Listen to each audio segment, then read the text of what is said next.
Hello everyone, welcome back to commerce point. आज की इस वीडियो में हम पढ़ेंगे कॉस्ट ऑफ कैपिटल के बारे में।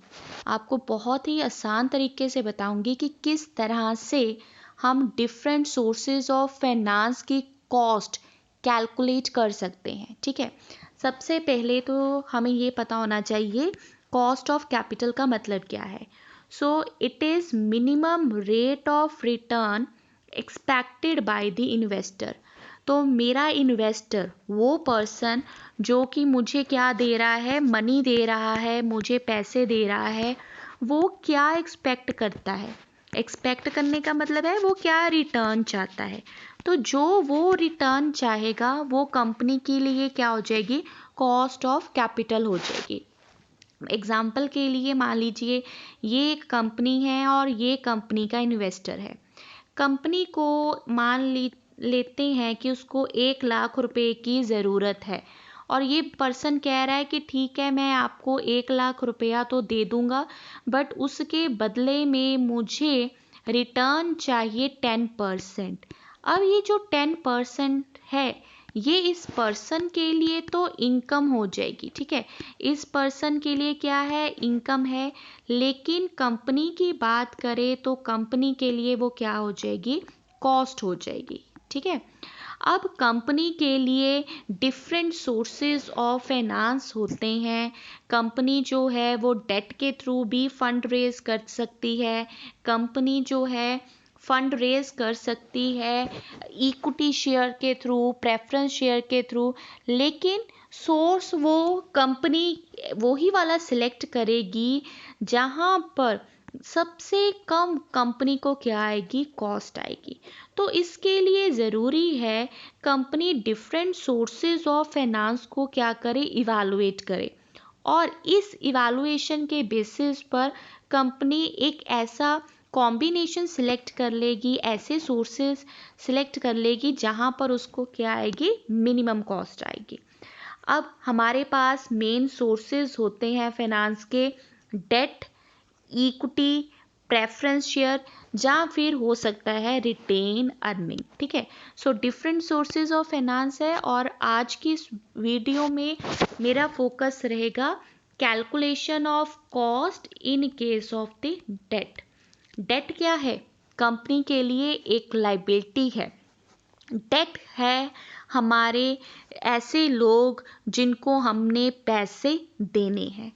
अगर वो हमें पैसे देंगे तो हम उसके बदले में उनको क्या पे करेंगे, इंटरेस्ट पे करेंगे। ठीक है, और इंटरेस्ट की पेमेंट जो है वो क्या रहती है, वो हमेशा ही फिक्स रहती है। ठीक है, डिबेंचर होल्डर कंपनी को पे करेंगे प्रिंसिपल अमाउंट और उसके बदले में हमसे क्या ले जाएंगे, इंटरेस्ट ले जाएंगे।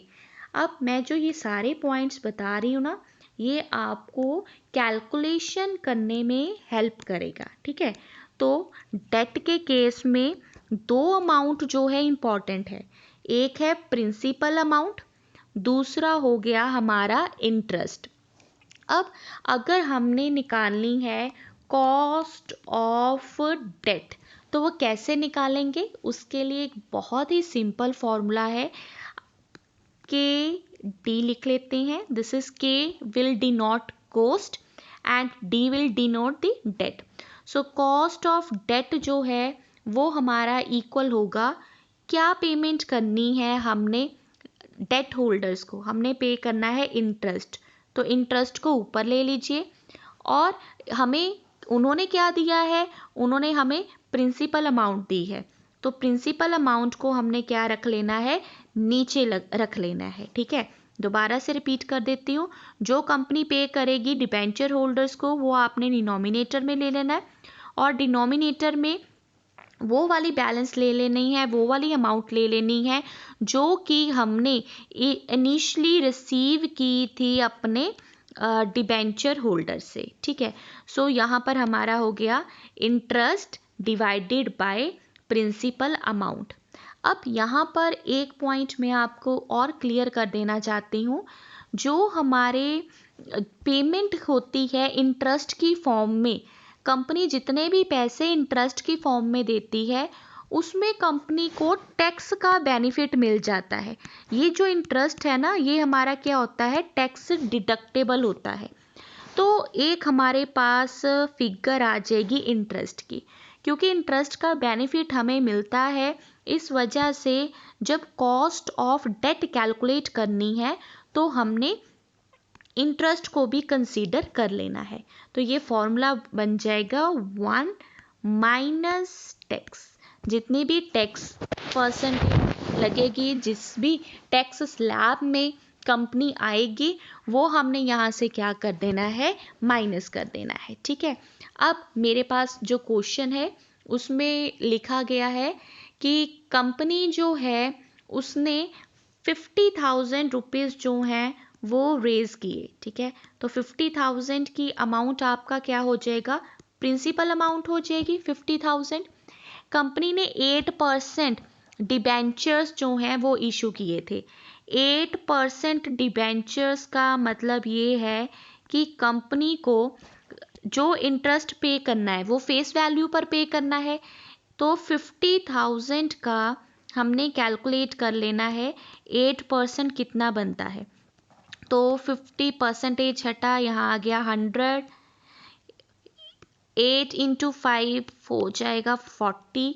20 यहाँ से आ गई 4,000। इसका मतलब कंपनी को 50,000 रुपया अगर कंपनी मार्केट से उठा रही है तो उसको 4,000 रुपया क्या पे करना है, इंटरेस्ट पे करना है। ठीक है।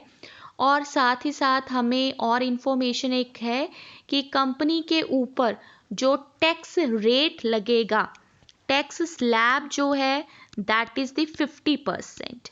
ठीक है। और हमें बोला गया है आप कॉस्ट ऑफ डेट को कैलकुलेट कीजिए। So cost of debt will be equal to interest divided by principal amount into 1 minus T. So हमारे पास इंटरेस्ट कितना है, इंटरेस्ट है 4,000 divided by principal amount. Principal amount कितनी है, 50,000। तो इसको नीचे रख लेते हैं और यहाँ पर आ जाएगा 1 माइनस कितना है हमारे पास 50%। तो इसको माइनस कर लेते हैं, माइनस 50%। इसको ज़रा कैलकुलेट कीजिए। मैं थोड़ा सा इरेज करके थोड़ी सी स्पेस जो है उसको क्रिएट कर लेती हूँ सो दैट हमारे लिए इजी हो। दिस इज़ फर्स्ट टाइम मैं इस तरह से स्क्रीन को यूज़ करते हुए वीडियोस बना रही हूँ। ठीक है। आई होप आपको ये वीडियो जो है अच्छी लगेगी। अगर अच्छी लगे तो प्लीज़ मुझे कमेंट ज़रूर कीजिएगा। ठीक है। चलिए, ये हमने ले लिया है, यहाँ पर कैलकुलेट कर लेते हैं। 30 गई हमारे यहाँ पर। ठीक है। अब यहाँ पर इसको कैलकुलेट अगर हम करेंगे 1 माइनस 50%, तो यहाँ पर आ गया 4 divided by 50 into 1 minus 0.5। So this is 4 divided by 50 into 0.5। तो इसको पॉइंट को हटा देते हैं तो नीचे आ जाएगा 10। ठीक है। तो इसको कैलकुलेट कर लेते हैं।